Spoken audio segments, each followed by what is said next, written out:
में आप सभी का स्वागत है। मैं हूं आपके साथ अभिषेक शर्मा और आज के इस वीडियो सेशन में हम 18 अप्रैल तक के सभी इंपॉर्टेंट करंट अफेयर्स कवर करने वाले हैं। हमेशा की तरह आप इस वीडियो को अंत तक जरूर देखिएगा, आज भी आपको काफ़ी कुछ जानने के लिए मिलेगा। साथ ही गाइस इस सेशन को शुरू करने से पहले आप सभी को बताना चाहूँगा, यदि आप हमारी daily current affairs PDF, weekly PDF और मंथली पीडीएफ चाहते हैं तो इस वीडियो के फर्स्ट कमेंट में या फिर डिस्क्रिप्शन में दिए गए लिंक पर क्लिक करके पा सकते हैं। साथ ही आप गूगल प्ले स्टोर से करंट अफेयर्स फंड ऐप को भी इंस्टॉल कर लीजिए, क्योंकि जो भी हमारा पीडीएफ मटेरियल है जिसमें हम आपको करंट अफेयर्स के साथ साथ स्ट्रेटेजी के भी प्रोवाइड कराते हैं, ये सभी मटेरियल आपको हमारी करंट अफेयर्स फंड ऐप पर ही उपलब्ध हो पाएगा। और यदि आप हमारा पीडीएफ कोर्स बाय करना चाहते हैं तो या तो आप डायरेक्ट हमारी करंट अफेयर्स फंड ऐप से इसको बाय कर सकते हैं, या फिर इसका लिंक आपको वीडियो के डिस्क्रिप्शन में मिल जाएगा, उस पर लिंक पर क्लिक करके भी आप हमारा पीडीएफ कोर्स बाय कर सकते हैं। कोई भी अगर आपका डाउट है हमारे पीडीएफ कोर्स से संबंध में तो आप हमें कमेंट बॉक्स में ज़रूर लिखिएगा। तो चलिए फिर करते हैं शुरुआत इस वीडियो सेशन की। सबसे पहले 16 अप्रैल को पढ़े गए करंट अफेयर्स क्विकली रिवाइज कर लेते हैं। रमेश बाबू प्रगनंदा, इन्होंने रेजविक ओपन चेस टूर्नामेंट को जीत लिया है। हर्षवर्धन श्रिंगला, इन्हें इंडिया का G20 चीफ कोऑर्डिनेटर नियुक्त किया गया है। भारत 2023 में G20 की प्रेसिडेंसी करेगा। जय शाह, इन्हें आईसीसी क्रिकेट कमेटी के मेंबर बोर्ड रिप्रेजेंटेटिव के रूप में अपॉइंट किया गया है। फाल्गुनी नायर, इन्हें EY India entrepreneur of the year 2021 चुना गया है। WTO ने कहा है कि 2022 में जो ग्लोबल ट्रेड वॉल्यूम की ग्रोथ है ये 3% रहने वाली है। आपको बता दें, गवर्नमेंट ऑफ इंडिया ने फिस्कल ईयर 22 के लिए जो एसेट मोनेटाइजेशन टारगेट रखा था 88,000 करोड़ रुपीज़, इसको गवर्नमेंट ऑफ इंडिया ने जो है क्रॉस कर लिया है और अब तक 96,000 करोड़ रुपए का जो एसेट मोनेटाइजेशन है ये गवर्नमेंट ऑफ इंडिया कंप्लीट कर चुकी है। आपको जानना चाहिए, इक्वाडोर ये फर्स्ट कंट्री बन गई है जिसने इंडिविजुअल वाइल्ड एनिमल्स को लीगल राइट्स प्रोवाइड कराए हैं। इकबाल सिंह लालपुरा, इन्हें नेशनल कमीशन फॉर माइनॉरिटीज़ का चेयरमैन फिर से नियुक्त किया गया है। ऑल वीमेन एम्बेसडर्स ग्रुप की जो मीटिंग है, फर्स्ट मीटिंग रही है, न्यू दिल्ली में हुई है। मिनिस्ट्री ऑफ कल्चर ने अमृत समागम कॉन्फ्रेंस को ऑर्गेनाइज किया है। टीम सऊदी ने सर रिचर्ड हैडली मेडल जीता है। भूषण कुमार, इन्हें international Gandhi award for leprosy 2021 से सम्मानित किया गया है। IPCC के अनुसार यदि global green house gas emissions को हम 2030 तक 43% रिड्यूस कर दें तो ही हम जो ग्लोबल वार्मिंग है उसको 1.5 डिग्री सेल्सियस तक लिमिट रख सकते हैं। कैबिनेट ने इंडिया और जापान के बीच decentralised domestic waste water management के संबंध में जो MOU है उसको अप्रूव कर दिया है। साथ ही कैबिनेट ने securities and exchange board of India यानी सेबी और मनीटोबा सिक्योरिटीज़ कमीशन ऑफ कनाडा, इनके बीच में भी एक MOU को अप्रूव किया है। साथ ही आपको जानना चाहिए, इंडिया और सिंगापुर ने illegal, unreported and unregulated fishing इस सब्जेक्ट पर एक ईस्ट एशिया समिट वर्कशॉप को ऑर्गेनाइज किया है। चलिए अब देखते हैं 18 अप्रैल तक के सभी important current affairs. Indian Air Force signed MOU with which IIT to accelerate indigenisation efforts for Atmanirbhar Bharat. पूछ रहे हैं कि भारतीय वायुसेना ने आत्मनिर्भर भारत के स्वदेशीकरण के प्रयासों में तेजी लाने के लिए किस IIT के साथ समझौता ज्ञापन पर हस्ताक्षर किए हैं। ऑप्शंस आपके सामने हैं। सही आंसर ऑप्शन बी रहेगा, IIT मद्रास। जानेंगे इस बारे में। तो इंडियन एयरफोर्स ने जो इंडियन IIT मद्रास इसके साथ एक MOU साइन किया है। किस लिए? जो इंडियन एयरफोर्स की अलग अलग रिक्वायरमेंट्स हैं उनको सपोर्ट करने के लिए। तो देखिए, कई तरह के डेवलपमेंट्स इंडियन एयरफोर्स करना चाहती है टेक्नोलॉजी से संबंधित, तो उसी में ही सपोर्ट, टेक्नोलॉजी से संबंधित सपोर्ट प्रोवाइड कराएगा IIT मद्रास। और हाल ही में हमने काफ़ी महत्वपूर्ण करंट अफेयर IIT मद्रास से संबंधित पढ़ा था MCQ फॉर्मेट में। वो ये था कि IIT मद्रास ने एक प्रोस्थेटिक नी इसको लॉन्च किया है जिसका नाम है कदम।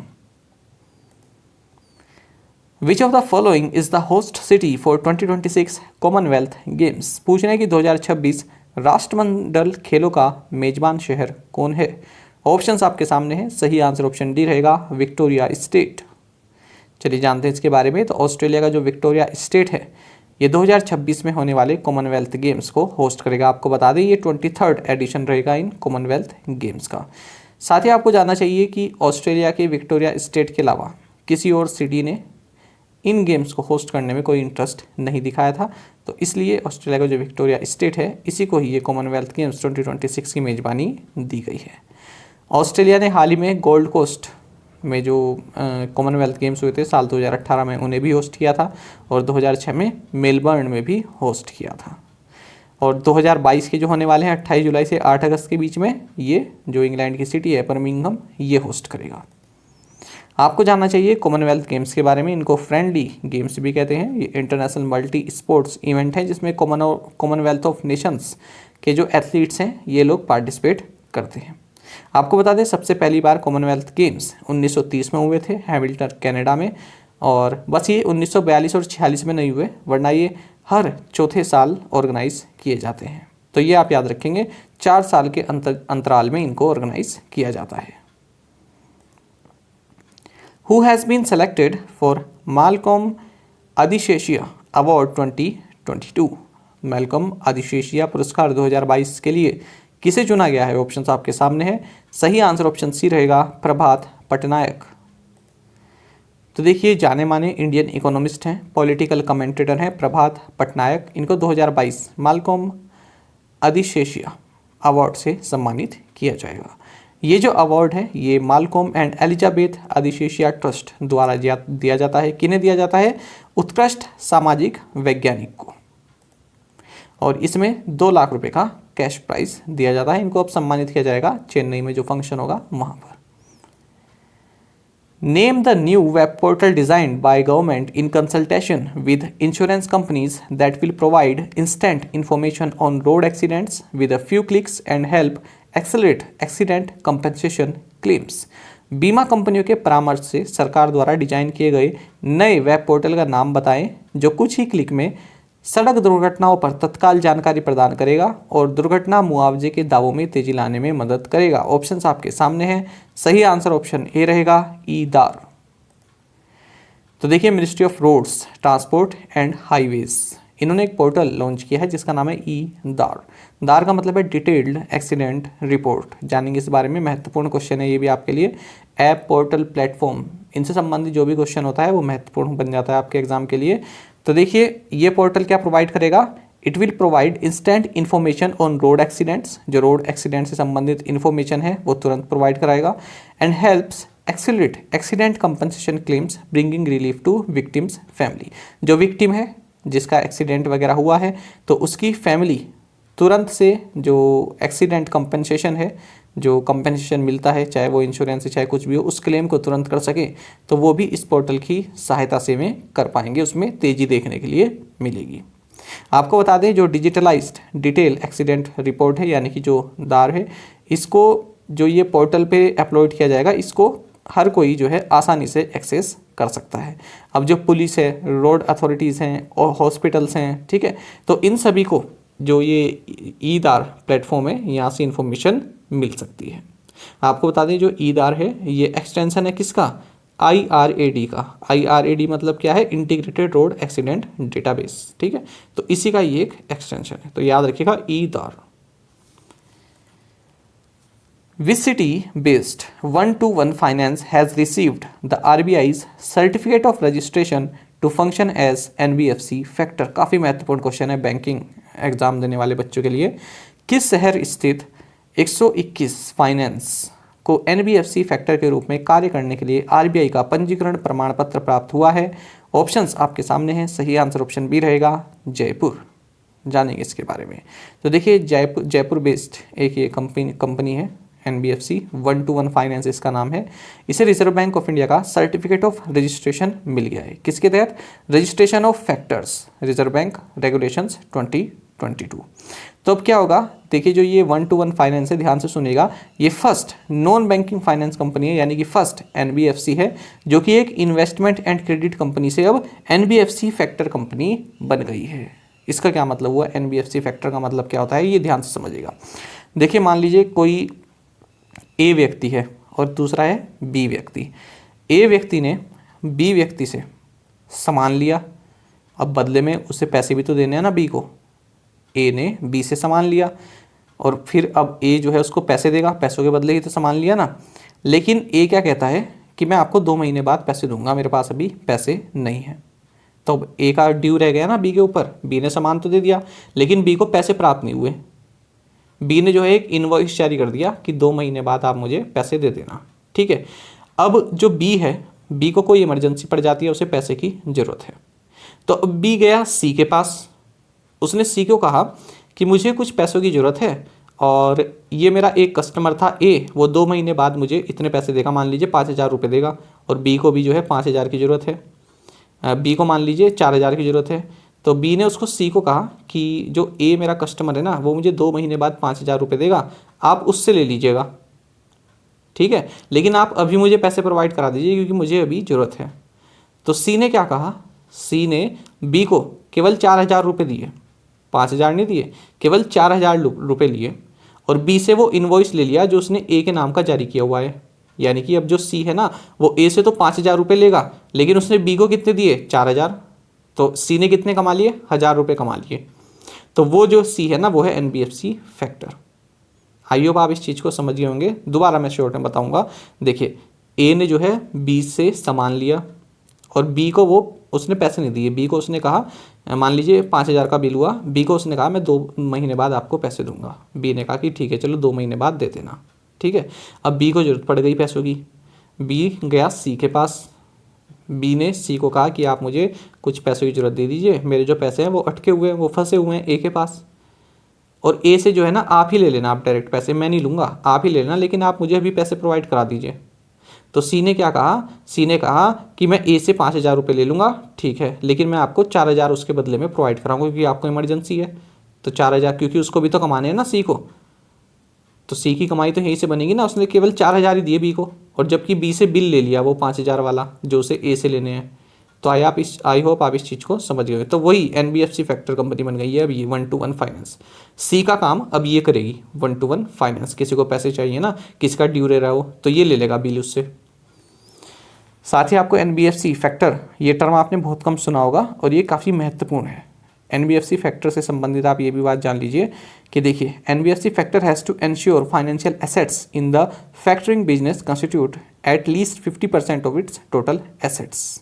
तो देखिए, कोई भी जो कंपनी है जो एनबीएफसी फैक्टर बनने जा रही है, उसके जो टोटल एसेट्स हैं उसका कम से कम 50% जो बिजनेस है वो इस फैक्टरिंग बिजनेस में होना चाहिए, ठीक है। जो टोटल एसेट्स हैं उसका 50% वो अपना इस कामकाज में लगाए जो एनबीएफसी फैक्टर का काम है उसमें।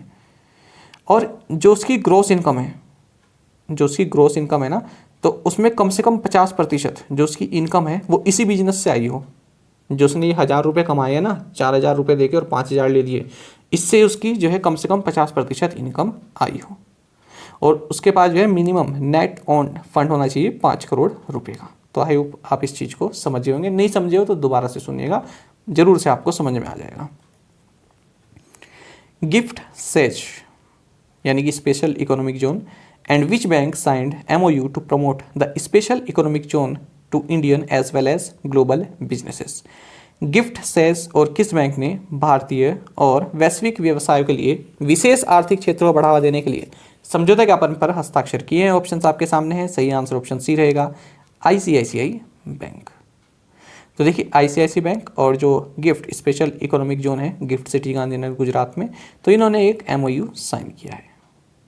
किस लिए? To promote the special economic zone to Indian as well as global businesses.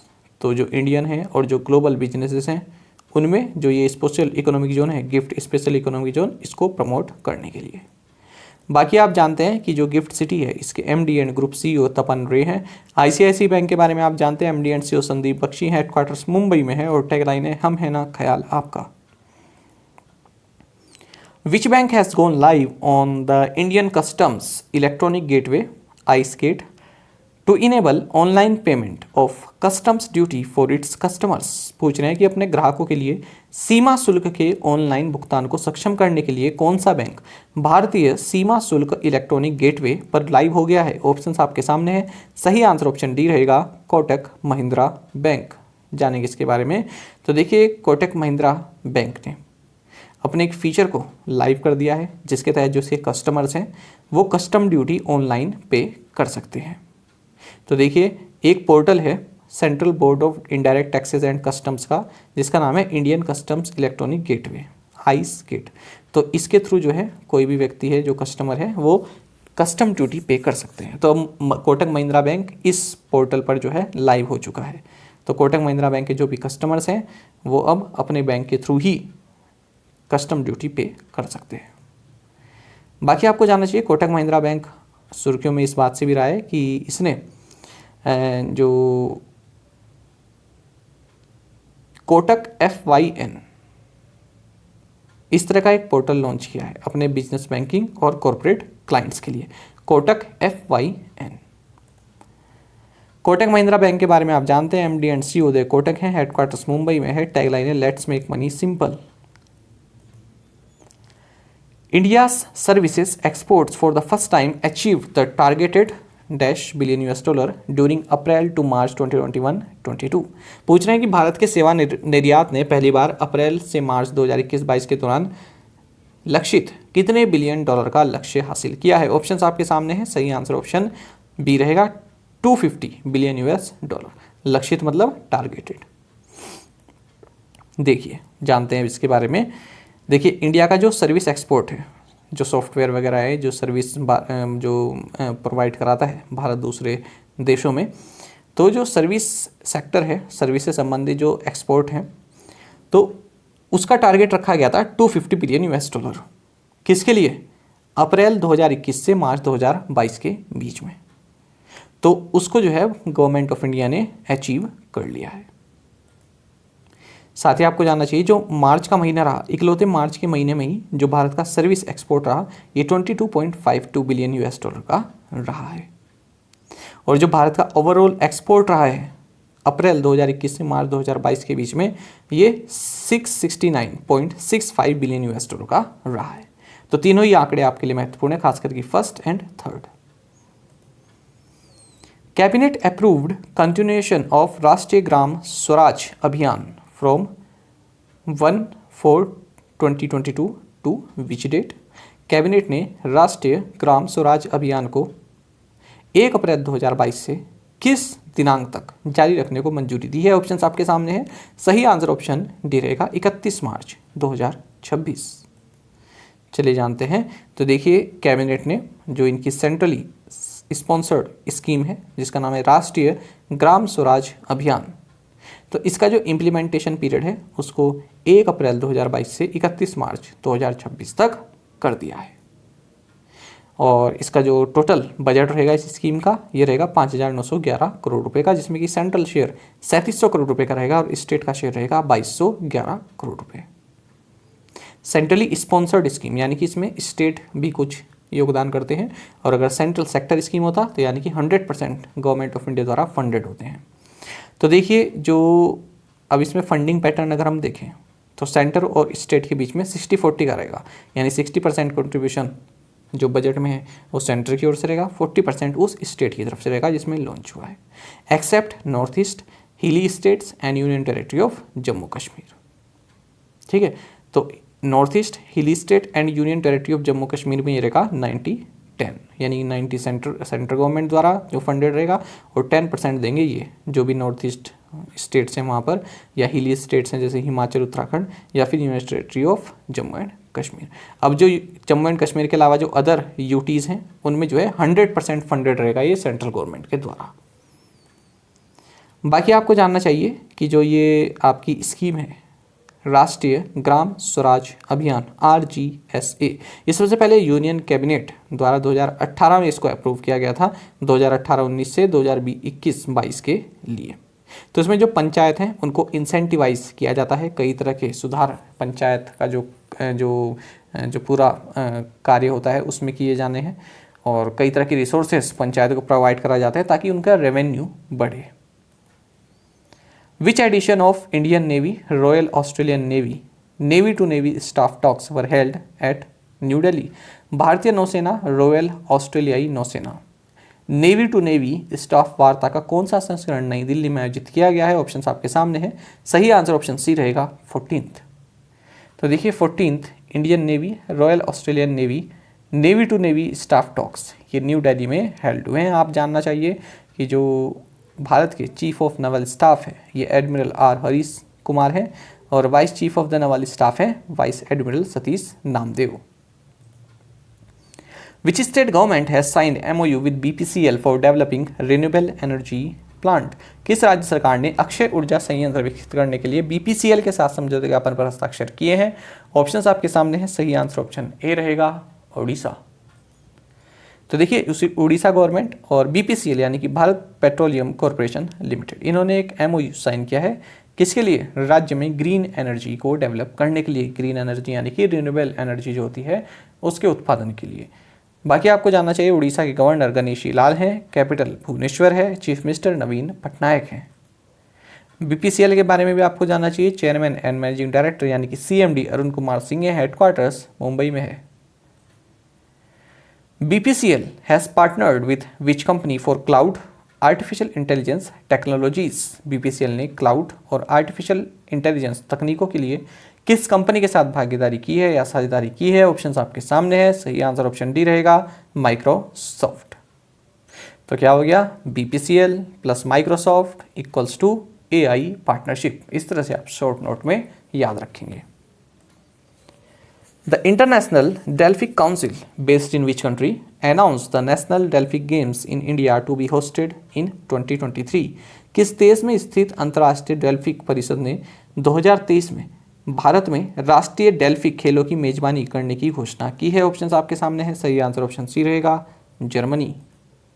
तो देखिए कि इंटरनेशनल डेल्फिक काउंसिल है जो कि बर्लिन जर्मनी में है। इसने कहा है कि 2023 के जो नेशनल डेल्फिक गेम्स हैं ये भारत में होस्ट किए जाएंगे, भारत द्वारा होस्ट किए जाएंगे। Mithun Manjunath is associated with which sport? Mithun Manjunath का संबंध किस खेल से है? ऑप्शंस आपके सामने है। सही आंसर ऑप्शन सी रहेगा, बैडमिंटन। तो देखिए इंडियन शटलर यानी कि बैडमिंटन से संबंधित है ये मिथुन मंजुनाथ। इन्होंने मेंस सिंगल्स में सिल्वर मेडल जीता है। किस इवेंट में? ये फ्रांस में हुआ है, ऑर्लियंस मास्टर्स 2022। और इनको हराया है फ्रांस के टोमा जूनियर पापों ने। India will host street child cricket world cup in which year? Bharat street child cricket world cup किस वर्ष में आयोजित करेगा? ऑप्शंस आपके सामने है। सही आंसर ऑप्शन ए है, 2023। तो देखिए street child United and save the children India, इनके द्वारा ऑर्गेनाइज किया जाता है street child cricket world cup. तो ये जो 2023 का जो वर्ल्ड कप होगा ये भारत में होगा। 22 टीम इसमें पार्टिसिपेट करने वाली है। Which digital payments platform has joined hands with Extreme IX to enable a faster digital payments experience? तेजी से डिजिटल भुगतान अनुभव को सक्षम करने के लिए किस डिजिटल भुगतान प्लेटफॉर्म ने एक्सट्रीम IX से हाथ मिलाया है? ऑप्शंस आपके सामने है। सही आंसर ऑप्शन बी रहेगा, फोन पे। तो देखिए जो डिजिटल पेमेंट्स एक्सपीरियंस है उसको काफ़ी फास्ट करने के लिए फ़ोन पे ने एक ये इंटरनेट एक्सचेंज पॉइंट कंपनी है एक्सट्रीम IX, इसके साथ हाथ मिलाया है। बाकी आपको जानना चाहिए फ़ोन पे के CEO समीर निगम है, हेडक्वार्टर्स बेंगलुरु कर्नाटक में है। और हाल ही में आपको जानना चाहिए कि फ़ोन पे ने अनाउंस किया है कि इसने जो है per day 100 million transaction record किए हैं या क्रॉस किए हैं। The foundation stone for India line of credit funded IT और high tech park was laid in which country? India line of credit द्वारा वित्त पोषित IT हाईटेक पार्क की आधारशिला किस देश में रखी गई है? ऑप्शंस आपके सामने है। सही आंसर यहाँ पर माफ़ कीजिएगा, ऑप्शंस में थोड़ा गड़बड़ी हो गई है, मैं आपको बता देता हूँ। ऑप्शंस रहेगा यहाँ पर बांग्लादेश। बांग्लादेश का सही आंसर है। मैं इसको PDF में सही कर दूंगा, आप ध्यान रखिएगा, ठीक है। यहाँ पर आपको ये हेडिंग भी दी गई होगी, बांग्लादेश है इसका। ये कभी कभी क्या होता है ना, जैसे मैं क्वेश्चन बनाता हूँ तो कभी कभी मिस हो जाता है। अब देखिए ये डेली जो है 40 से 44 PPT जो है बनाता हूँ मैं इसको, फिर उसमें ये एडिटिंग वगैरह भी करते हैं, ये रेड कलर और आपका सब कुछ मैं हाईलाइट करता हूँ, ठीक है। तो उसमें कभी कभी क्या हो जाता है ना कि ये चीज़ें मिस कर जाता हूँ मैं, तो इसके लिए मैं क्षमा चाहूँगा आपसे। लेकिन मैं करेक्ट भी कर देता हूँ। आप में से कई एस्पिरेंट्स मेरे को टेलीग्राम पर भी बता देते हैं कि आज के में थोड़ा ये गड़बड़ रही है सर, इसको ज़रा करेक्ट कर दीजिए, तो मैं वो PDF में करेक्ट कर देता हूँ। ठीक है, तो मैं इसके लिए माफ़ी चाहूँगा। ये ऑप्शंस यहाँ पर सही नहीं है, यहाँ पर कंट्री होना चाहिए था कोई ना कोई, नेपाल, श्रीलंका, बांग्लादेश या फिर म्यांमार, इस तरह से ऑप्शन होने चाहिए थे और उसमें आंसर होना चाहिए था बांग्लादेश। ठीक है, तो आप इस चीज़ को ध्यान रखिएगा। मैं PDF सब्सक्राइबर जो हैं उनको बिल्कुल सही ऑप्शंस मिलेंगे और जो डेली नोट्स बनाते हैं वो यहाँ पर बांग्लादेश इसका आंसर करेंगे। चलिए जानते हैं इसके बारे में। तो देखिए, भारत ने जो है लाइन ऑफ क्रेडिट दी है बांग्लादेश को। लाइन ऑफ क्रेडिट मैंने आपको बताया है कि लाइन ऑफ क्रेडिट का मतलब क्या होता है, यानी कि भारत ने बांग्लादेश को मान लीजिए 100 रुपये की लाइन ऑफ क्रेडिट दे दी है। तो इसका मतलब क्या हुआ, यानी कि जब भी बांग्लादेश को 100 रुपये के अंतर अंतर, मान लीजिए बांग्लादेश को 70 रुपये की ज़रूरत है तो बांग्लादेश ने भारत से ले लिए, बचे कितने 30 रुपये।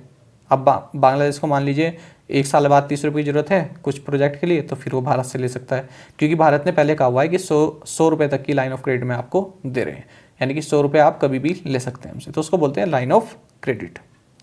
तो देखिए यहाँ पर जो ढाका बांग्लादेश में है एक जगह, केरानीगंज, यहाँ पर फर्स्ट IT हाईटेक पार्क की आधारशिला रखी गई है। किसके द्वारा, बांग्लादेश में जो भारत के हाई कमिश्नर हैं विक्रम दोराईस्वामी, इनके द्वारा। तो इसी तरह के 12 पार्क्स जो हैं और बनाए जाएंगे और इनके लिए लाइन ऑफ क्रेडिट दी गई है गवर्नमेंट ऑफ इंडिया के द्वारा।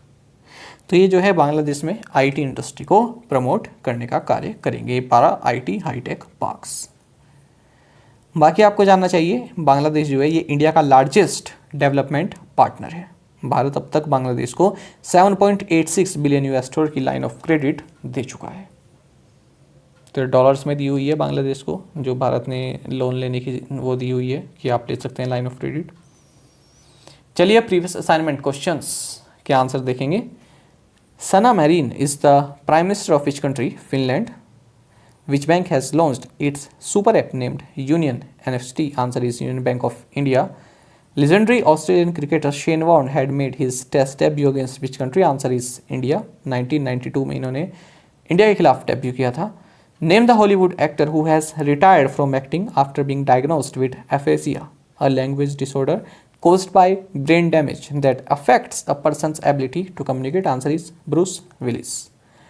How many Indian women featured in the latest Hurun list of women self-made billionaires?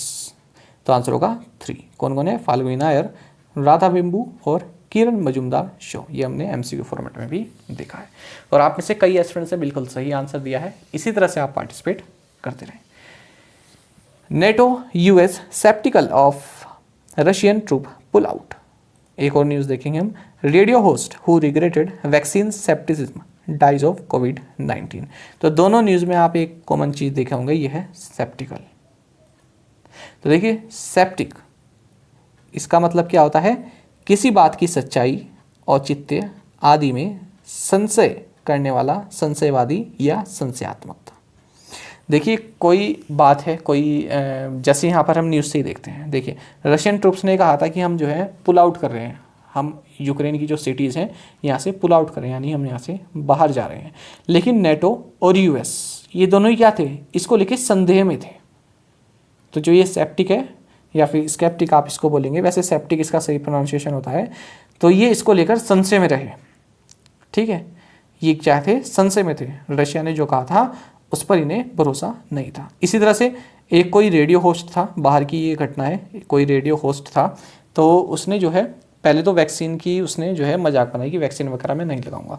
फिर उसको कोविड हो गया तो उसने फिर अपनी जो बात कही थी उसको रिग्रेट किया कि मैं जो है, मुझे रिग्रेट है कि मैंने वैक्सीन के बारे में इस तरह से बात की। ठीक है, फिर उसकी जो है बाद में कोविड के कारण मृत्यु भी हो गई। तो यहाँ लिखा है radio host who regretted vaccine scepticism dies of COVID-19। तो रेडियो होस्ट जिसने वैक्सीन पर जो डाउट किया था, जो संशय किया था और उसके बाद उसको रिग्रेट किया, ठीक है, तो उसकी भी जो है हाल ही में मृत्यु हो गई। तो आई होप आप इस शब्द को समझ गए होंगे। स्पेलिंग अलग अलग है, SCEPTICAL और यहाँ पर लिखा है SK। तो KC दोनों में से कोई भी लगा सकते हैं, एक ही बात है, वही अमेरिकन और ब्रिटिश इंग्लिश का अंतर आ जाता है। बाकी चाहे SC लगाएं आप, चाहे SK लगाएं, एक ही बात है। तो आई होप आप इस चीज़ को समझ गए होंगे। यहाँ पर भी देख सकते हैं, a person who doubts the truth और वैल्यू ऑफ एन आइडिया और बिलीव। कोई आइडिया है, कोई बिलीफ है, ठीक है, कोई विश्वास है या कोई सच बात है, उस पर भी आप किसी को डाउट हो तब ये जो है शब्द यूज किया जाता है।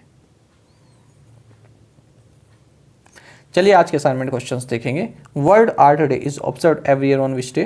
Doctor B R. Ambedkar was conferred the Bharat Ratna in which year? Hobby hubs to be set up in government schools of which state or UTs? Which edition of the Export Preparedness Index was recently released by Niti Aayog?